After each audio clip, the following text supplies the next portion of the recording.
Les amis, j'espère que vous allez très bien. Je suis actuellement dans un endroit où je voulais absolument vous emmener. Le Salon du 2 roues de Lyon 2026, le plus grand événement moto de France et l'année dernière, le deuxième plus grand du monde, tout simplement. Ça y est, les hostilités sont ouvertes et bien évidemment, je voulais commencer avec un stand d'un constructeur qui a laissé une empreinte gigantesque à l'EICMA 2025. Il a fait trembler les halls du Fiera Milano avec une annonce tout simplement sismique. Je suis actuellement sur le stand de Honda, les amis. Et oui, le plus grand constructeur moto du monde qui a bien évidemment surpris avec la V3R E-Compressor. On va bien évidemment aller la voir, on va la détailler, vous allez voir, ça va être extrêmement chouette. Et cette année, le format YouTube va être encore un peu plus poussé puisque je vais vous faire une couverture plus large, plus transversale, avec à la fois des vidéos sur les stands des constructeurs qui vont reprendre l'intégralité des machines proposées par la marque, mais aussi des petits focus sur chacune des machines qui seront disponibles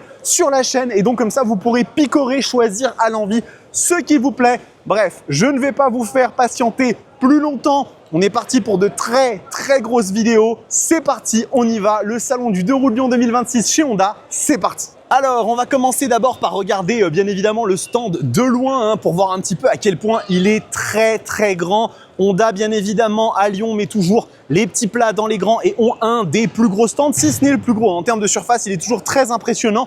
On commence bien évidemment par regarder un peu à l'extérieur. Tout de suite, c'est culture compétition avec des machines qui viennent directement de la course. Ici, vous avez une petite CB125R des 7h60. Alors vous me direz, moi, vous savez que le monde de la compétition, je ne suis pas forcément ultra connaisseur, donc n'hésitez pas dans les commentaires à me dire d'où viennent chaque machine. Ici, on va retrouver une petite... c'est quoi ça? Je vous dis pas de bêtises. C'est une CBR 600RR, ça? Bah oui, je suis bête. Excusez-moi. Ici, on a une petite Fireblade, la CBR 1000RR. RSP, pardon, il faut le temps que je démarre. Et là, vous avez aussi une très belle machine. On entend bien évidemment dans le fond un peu les annonceurs du salon du 2 roues de Lyon, c'est normal. Ça fait aussi partie un petit peu de l'ambiance de l'événement. Et je reprends, je voulais absolument m'assurer que la réduction de bruit était activée, sinon vous n'allez pas entendre avec les annonceurs en fond. Là, ici, on a bien évidemment aussi l'environnement off-road de chez Honda avec les fameuses petites CRF 250, 450, des machines qui sont faites pour aller s'aventurer dans les chemins avec toujours des fourches avec des débattements à n'en plus finir. Ils sont plus longs que la dette publique française, bien évidemment, ces débattements, des machines qui sont extrêmement chouettes. C'est vrai que c'est un environnement et un milieu que j'ai pas tant eu l'occasion que ça d'explorer, mais qui sait, peut-être des opportunités s'ouvriront bientôt, vous le verrez. Et là, on a des plus petites machines, très sympathiques aussi, pour des pilotes peut-être un peu plus jeunes, un petit peu plus courts sur pattes, comme on dirait. Et regardez, on va faire le tour ici, on va regarder, il y a aussi de très belles machines ici qui, là, j'imagine, sont beaucoup plus axées compétition. Elles sont siglées un peu de partout avec les petits stickers. C'est vraiment super sympa. Et donc là, ce sont des motos qui, à mon avis, ont concouru en compétition. On le voit bien avec, regardez ici, cet esprit très supermote avec les pneus lisses. C'est très chouette. Vraiment très belle présentation, encore une fois ici, de Honda qui rigole avec son stand. Et puis bien sûr, Honda, c'est pas le plus grand constructeur moto du monde pour rien. Ils font aussi énormément de scooters. C'est aussi ça qui leur a permis en 2025 d'avoir plus de 40% des ventes mondiales de 2 roues qui étaient des Honda. Je ne sais pas si vous imaginez la tête du monopole quand vous avez 40% des ventes de 2 roues qui vous appartiennent. Et donc là, on a plusieurs types de machines. Là, on a une petite FH125 e-Smart, donc ça, je ne connais même pas. Et après, on va retrouver des plus classiques type Forza 125, bien évidemment, avec ces petites cylindrées, mais on en a aussi des plus grosses, les Forza jusqu'à 750, qui sont des gros best-sellers dans la catégorie. Donc ça, bien sûr, ce sont des machines qui sont elles aussi strictement identitaires de l'ADN de Honda là-dessus. Je ne sais pas si je vais vous montrer le petit pop-up store avec les petits vêtements. On fera peut-être ça dans une deuxième vidéo où je vous présenterai un peu le côté accessoires. Et là, regardez ce qui est vraiment stylé, vraiment incroyable, c'est qu'il n'y a absolument personne dans le stand puisque c'est une avant-première. C'est une avant-première, donc il n'y a que les professionnels qui y ont accès. On s'est beaucoup battu, on a beaucoup bataillé pour avoir ça comme à l'EICMA, vous savez, puisque ça nous permet à nous les professionnels de pouvoir vous montrer toutes les machines sous leurs plus beaux atours, dans les meilleurs détails, sans avoir effectivement le grand public qui vient lui aussi, qui a tout à fait le droit de détailler ses motos. Mais là, vraiment, regardez, hein, on a le stand quasiment que pour nous et ça, j'adore. On va continuer quand même ici pour regarder un petit peu ces plus petites machines, hein, vraiment, je les avais présentées d'ailleurs sur un petit short chez Moto 91. Hein. Donc on a la Monkey en 125, on a la Dax, la Grom,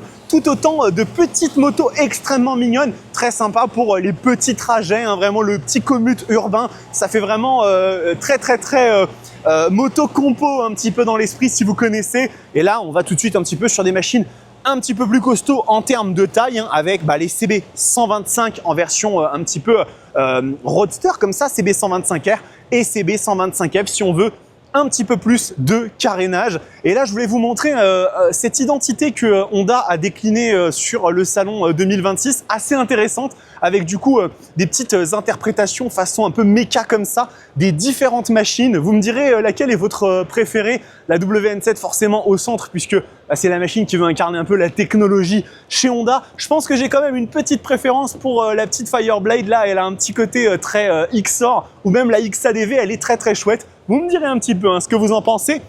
On continue ici la visite, regardez, avec toujours de la CRF, des modèles un peu plus gros, 300L. Ici, bien évidemment, hein, ça, on ne peut pas passer à côté de la NC 750. Je ne vais pas dire de bêtises, hein, mais oui, NC 750, il y a tellement de machines chez Honda que des fois, vous savez, on peut un peu s'en mêler les pinceaux. Mais oui, elle est là. Donc ça, c'est vraiment une moto qui, elle aussi, un peu à l'image du XADV, est un peu au confluent comme ça entre un scooter, une moto, son identité. Elle est un peu difficile à cerner, mais du coup, ça lui permet aussi d'aller chercher énormément de qualité, énormément de choses qui sont un peu dans les deux domaines. On a bien sûr le XADV, hein, inénarrable. Hein. Là, on est vraiment sur un énorme blockbuster chez Honda, hein, une machine qui fonctionne du tonnerre et qui, pour le coup, est très appréciée. Hein. Vous me direz dans les commentaires si c'est une moto que vous kiffez, une moto, un véhicule un peu hybride comme ça que vous kiffez. Mais en tout cas, elle fait des ventes, hein, cette machine, il n'y a absolument pas à en douter. Ici, on est devant l'équivalent d'une petite Transalp 500. Hein, donc, c'est la NX 500. Hein, donc, c'est la déclinaison trail un petit peu de la Hornet 500 hein, qu'ils ont fait là il y a peu de temps. Dans une couleur qui, ma foi, n'est pas moche. Elle n'est pas moche du tout. J'aime bien comme ça avec du blanc majoritairement, mais aussi ces petites touches comme ça de turquoise. On a aussi un peu de rose, un petit peu de gris comme ça, un peu mat. C'est très sympa, c'est une machine qui a vraiment, on le voit, des caractéristiques assez polyvalentes. Elle est faite pour un peu tous les usages, mais surtout dans une dimension assez humaine avec un moteur qui n'est pas non plus ultra extravagant en termes de puissance.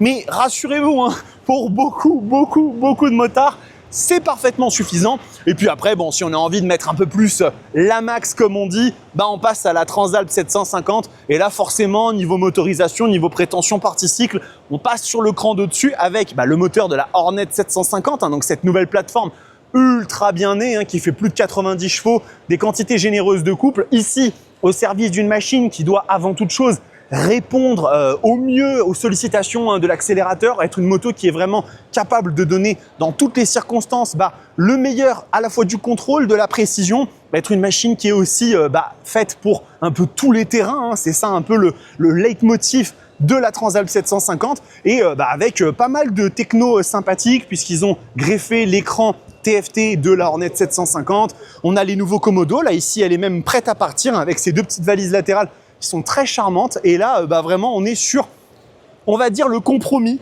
idéal peut-être entre justement la petite, la NX, et puis celle qui vient juste après. Et alors là, c'est une légende absolue, hein, je ne la présente absolument plus. L'Africa Twin, la CRF 1100, ici dans une version, mais qui est à mourir. On va prendre un petit peu de temps pour la décliner, hein, cette CRF Africa Twin Adventure Sport SE Réplica. Donc là, vraiment, dans une couleur qui est Mamma Mia. On retrouve bien évidemment les codes stylistiques de chez Honda, le blanc, le bleu, le rouge, mais très bien marié, très bien identifié. La face avant comme ça, la tête de fourche menaçante de l'Africa Twin. C'est une moto qui est toujours imposante, très bien dotée, hein, dans la version Adventure Sport SE. Il y a absolument tout ce dont vous pourriez avoir besoin pour faire toutes les épreuves, toutes les aventures que le chemin, que la vie met sur votre chemin, encore une fois.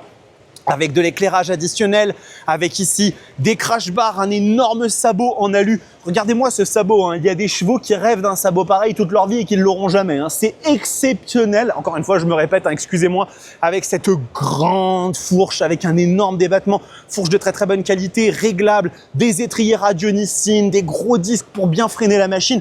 Bien évidemment, un petit jante à rayons, trail aventureux oblige. Et puis là, on la décline avec, eh bien, la grosse quantité de valises, l'énorme top case, les valises latérales. Là, on a du volume. Là, vous pouvez partir à l'aventure. Vous pourrez aller dans le désert, dans la glace, Norvège, Sahara. C'est ce que vous voulez.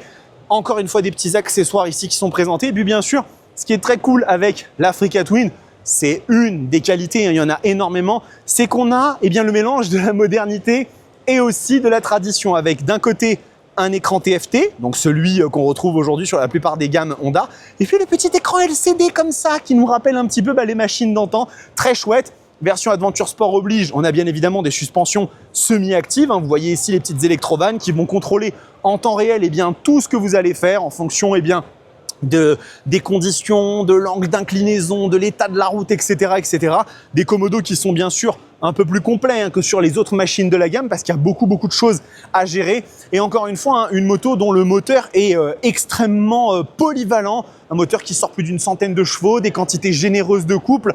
C'est une machine dont Brian, hein, de la chaîne Black Market, pourrait vous parler en long, en large et en travers parce qu'il la connaît particulièrement bien. Et ici, eh bien, elle se décline dans cette version Adventure Sport SE Replica, absolument magnifique, 18 900 €, ce qui, je trouve, n'est pas non plus un tarif si élevé que ça pour une moto qui est assez légendaire, et dans cette couleur-là, je la trouve exceptionnelle. Vous me direz un petit peu ce que vous en pensez dans les commentaires, mais elle est vraiment très réussie.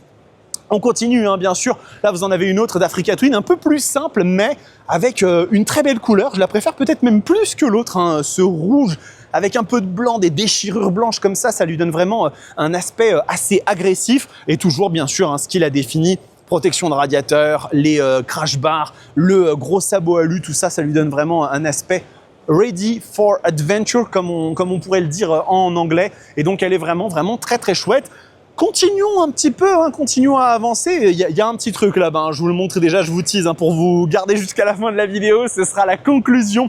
Et là, on va retrouver des machines un petit peu plus faites pour la route, avec la GB350S, une moto qui est résolument néo-rétro, avec un petit style hyper sympa. Vous le voyez, hein, là, au travers de tout ce que je vous montre, que la gamme Honda, c'est un délire, tellement elle est grande, tellement elle est vaste, à tous les niveaux, en termes de cylindrée, en termes de type de machine, en termes de motorisation. Il y en a vraiment pour tous les goûts. On retrouve d'ailleurs un petit peu cette identité sur la CL500, là, ici, hein, qui décline un moteur de 46,6 chevaux, donc compatible avec le permis A2. Très joli, hein, dans cette version avec du jaune, avec la petite selle noire comme ça, les petites surpiqûres, tout va très bien. Machine qui vaut 6 199 €, hein, donc on n'est pas non plus sur le tarif, par exemple, d'une Harley Davidson, qui permet de vivre un petit peu cette expérience-là. Alors forcément, avec un côté un petit peu plus rustique, un petit peu plus authentique.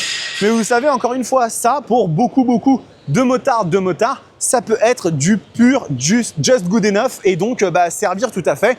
Et puis bon, après, si on a envie de rentrer dans un côté un peu plus moderne, vous avez la CB650R, machine qui est vraiment ultra intéressante. Déjà parce que dans son positionnement, c'est l'une des rares motos A2 à avoir un 4 cylindres en ligne. Vous avez bien évidemment la Z900, mais qui est dans une philosophie un peu différente. Et je trouve qu'effectivement, pour celles et ceux d'entre vous qui sont un peu amoureux de cette motorisation, de cette architecture, ce type de plateforme moteur, une CB650R avec la CBR 650R, ça fait un café qui, ma foi, est assez goûtu, assez sympa. Et en plus, elle se décline désormais avec le e-clutch, technologie que j'ai eu l'occasion d'essayer en avant-première avec Honda. On était allé à Marseille pour faire le test de cette techno, vraiment exceptionnelle. Ça vous permet de vous passer tout simplement de votre embrayage à tout jamais, mais encore plus qu'un shifter, parce que vous allez me dire, forcément, hein, sur une machine avec un shifter, je me passe de l'embrayage. Mais non, la particularité du e-clutch, c'est qu'en fait, vous pouvez ne jamais toucher à l'embrayage, parce qu'un shifter, il faut quand même passer la première. Avec le e-clutch, vous n'avez pas besoin de ça. Et surtout, avec le e-clutch, vous pouvez même vous arrêter en troisième si vous souhaitez. la machine ne calera tout simplement pas. Donc ça, c'est vraiment une grosse qualité de cette moto. Et je vous assure que au début, j'avais un peu peur. Je me suis dit, bon, forcément, au bout de 300 mètres, je vais faire une connerie et tout. Et ben non, justement, au bout de 300 mètres, j'ai oublié mon shifter. J'ai oublié que le shifter existait, enfin que l'embrayage existait. Et j'ai roulé comme ça. Franchement, c'est un plaisir et il faut vraiment tester. À côté, on a la CB1000F. Et la CB1000F, eh ben, c'était une des annonces récentes de Honda avec en fait le moteur de la CB1000 Hornet qui est lui-même le moteur de la anciennement feu, la CBR Fireblade de deuxième génération. Donc là, vous voyez, on est un peu, vous savez, le phénomène un peu GSX-8 TT, c'est un petit peu ça, mais là dans une bécane qui est beaucoup plus costaud en termes de caractéristiques. Attention, là on est vraiment sur une machine qui sort 124 chevaux, 103 Nm de couple avec un travail qui est fait sur les vernis, sur les peintures qui est de très bonne qualité. On garde quand même de la technologie puisqu'on va retrouver cet écran TFT de très bonne aloi. Et puis derrière, regardez-moi ça, vraiment une moto qui est très bien finie, jolie. Il faut apprécier ce style. Moi personnellement, c'est pas forcément ma cam, mais pour celles et ceux d'entre vous qui sont un peu picousés, nostalgiques du néo-rétro, ça marche vraiment très bien.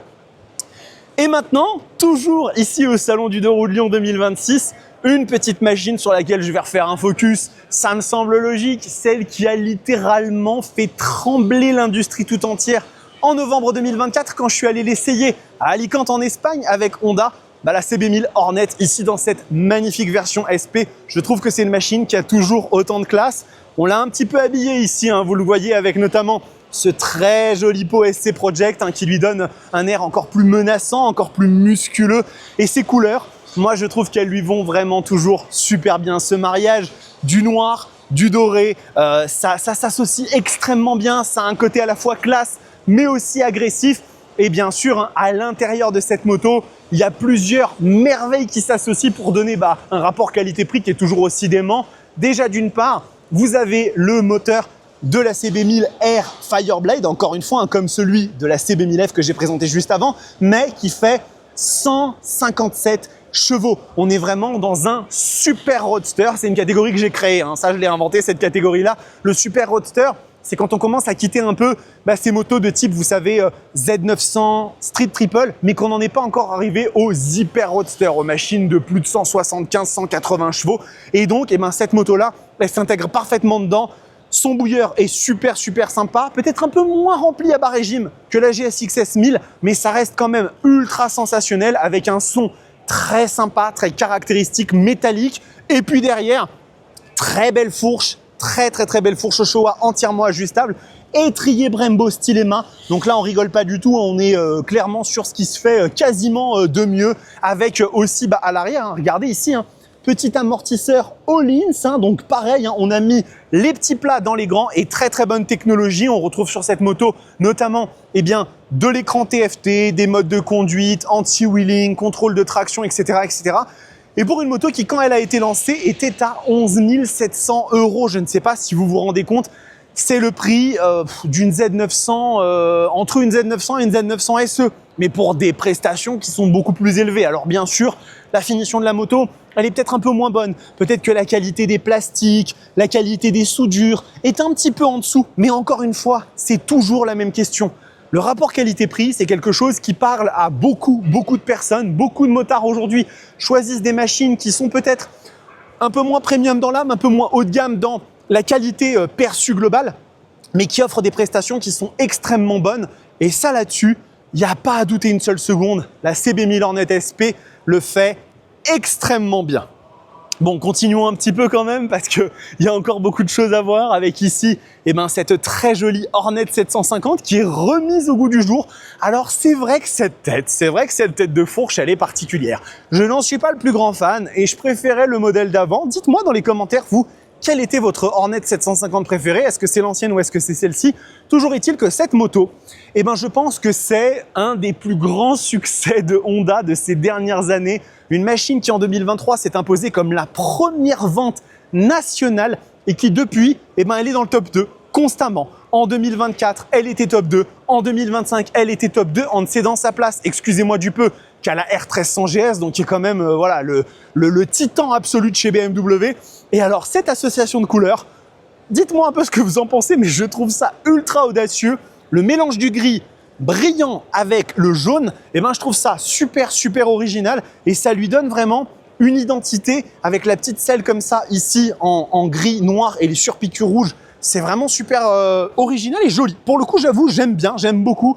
Il y a quelques petits trucs en plus qu'ils ont rajoutés. Ils ont mis une protection de radiateur, très probablement. Non, pas de petit échappement, mais des petits top blocks pour protéger en cas de chute. Voilà, c'est aussi une bécane qui est très très cool. Et à côté, bah, vous avez celle qui est venue juste après, hein, la Hornet 500. Donc là, c'est un petit peu comme la NX 500 que je vous ai montré, déclinable en e-clutch, elle aussi maintenant. Hein, le e-clutch qui s'invite comme ça petit à petit chez Honda dans toutes les strates. Et donc bah, là, c'est pour celles et ceux d'entre vous qui voulaient quelque chose d'un petit peu plus tranquille, mais toujours avec un petit peu cet esprit Hornet, un petit peu insectoïde, un petit peu stylisé. C'est vraiment très très cool. Je ne peux pas être sur le stand Honda à Lyon sans vous montrer l'impératrice, Madame l'impératrice de la route, la Honda Goldwing, celle qui encore aujourd'hui est peut-être le morceau d'histoire de légende Honda le plus puissant qui soit et une expérience. J'appellerais pas ça une moto, j'appellerais ça une expérience, une machine vraiment qui encore aujourd'hui continue à défier les lois de la moto, à rire au nez des lois de la moto tellement elle est imposante. Elle est gracieuse, majestueuse et c'est une voiture à deux roues. J'ai pas d'autre expression à vous donner, c'est une voiture à deux roues, tant parce que effectivement faire de l'interfile avec cette moto n'est pas l'exercice le plus simple qui soit, tant parce que les manœuvres à très basse vitesse ne sont pas évidentes, je ne vais pas vous le cacher, mais aussi parce que le confort, l'expérience de conduite, elle est à nul autre pareil. C'est pour moi, très probablement, la moto la plus confortable au monde. Il y a vraiment quelque chose de particulier à conduire une Honda Goldwing. D'autant plus quand vous êtes dans cette configuration tour où là, vraiment, vous avez le canapé, le pullman, dira-t-on, pour le passager qui va faire que la personne qui va être ici sera mieux installée que celle qui sera là. Ça, je vous le dis très clairement. Quand on est ici sur une Goldwing, on vit un peu sa meilleure vie. On a la musique qui sort de chaque côté, très sympathique. On a le siège qui chauffe, on a le dos bien appuyé, on est vraiment hyper confortablement assis et c'est juste incroyable. Et c'est une machine bien évidemment qui se décline aussi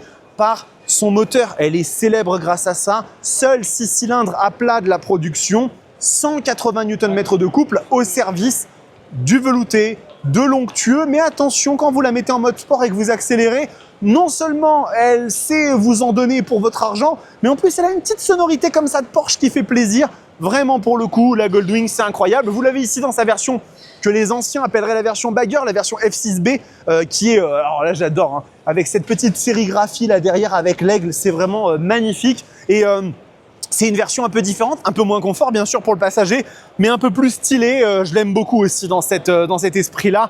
C'est un peu comme la K1600B chez BMW. On a ce côté un petit peu bagger qui lui va vraiment extrêmement bien.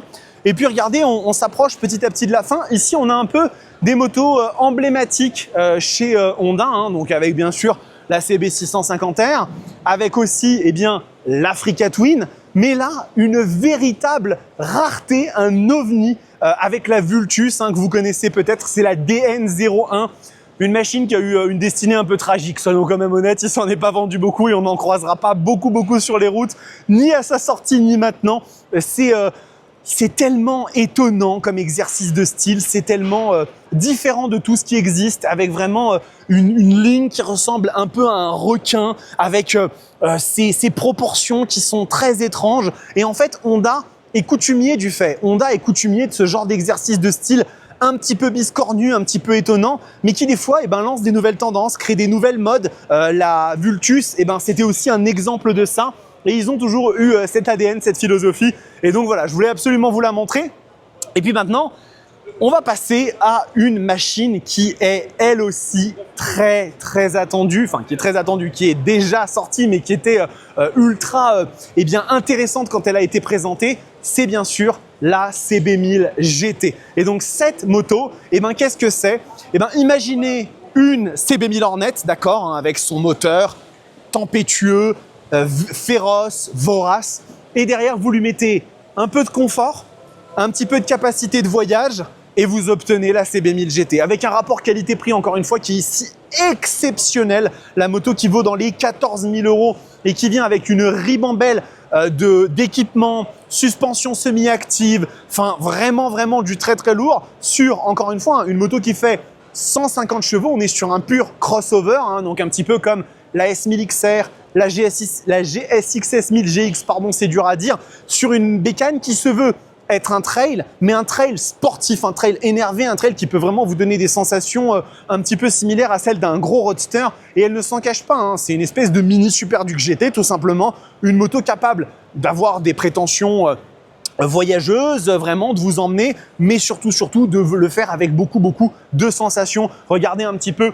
cette optique ultra agressive, les mandibules insectoïdes qui sont vraiment là pour envoyer du lourd. Et c'est vraiment une bécane qui est hyper stylée. Donc voilà, écoutez, elle est là, la CB1000 GT, elle avait déjà été présentée à l'EICMA et pour le coup, c'est vraiment une moto qui est très chouette. Si vous avez l'occasion d'en tester une, n'hésitez pas parce que je pense que c'est vraiment une expérience à faire. Bon, je le sais, vous l'attendez bien évidemment, c'était l'annonce qui a fait trembler les halls du Rofiera Milano à l'EICMA 2025 avec la CF Moto V4 SRWR.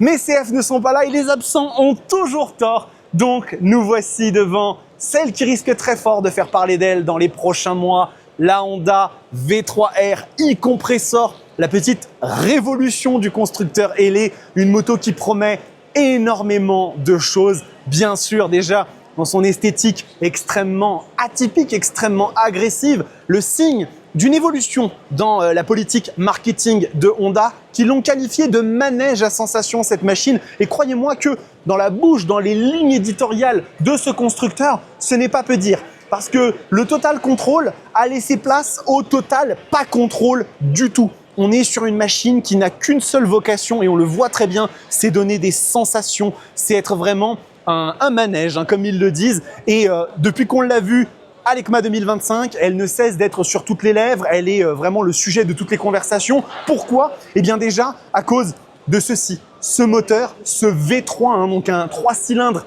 en V, architecture déjà qui n'est pas forcément commune et qui en plus de cela, elle est agrémentée d'un compresseur à commande électronique, c'est-à-dire que on va vraiment pouvoir ajuster le comportement de ce compresseur quasiment comme on le veut pour avoir des modes de conduite qui sont totalement différents. Et surtout, l'intérêt d'un compresseur comme celui-ci, c'est qu'on va pouvoir le déclencher beaucoup plus tôt qu'un compresseur standard et du coup, lui permettre d'avoir un surplus de couple extrêmement intéressant. Cette moto, elle fait 900 cm3, mais pourtant Honda annonce qu'elle est capable d'avoir des performances de 1200 cc. J'ose à peine imaginer quels vont être les chiffres finaux, les chiffres de cette machine en série. Il y a quand même un truc qui, moi, m'a beaucoup fait tiquer depuis qu'elle a été présentée à l'EICMA et je vais vous le montrer, c'est ceci. Ce pneu, ce Michelin Power Cup 2 qui fait 200 de large. 200 de large, c'est pas ce qu'on met sur un roadster de 120 chevaux. Je vous le dis tout de suite. C'est des dimensions d'hyper sportives.